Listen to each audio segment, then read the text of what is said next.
Hello বন্ধুগণ, কালকে রাত্রির থেকে মুষলধারে বৃষ্টি হচ্ছে কলকাতায়, যার কারণে দেখেন এত বৃষ্টি হয়েছে চারিদিকে ভরে গেছে।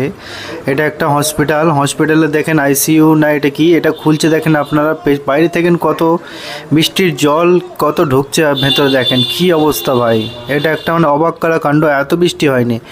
এটা একটা পার্ক সার্কাসের এলাকা, আপনারা দেখতে পাচ্ছেন পার্ক সার্কাসের এলাকাটায় আধ হাঁটুর ওপরে জল কালকে হয়েছিল, এখন পর্যন্ত অতটাই জল আছে, এখন পর্যন্ত ঘটেনি ভাই জলের মানে আপনারা বলতে পারবেন যে এক মাসের বৃষ্টি এক সন্ধ্যা এক রাত্রির মধ্যে হয়ে গেছে, এরকম ধরা একটা পরিস্থিতি।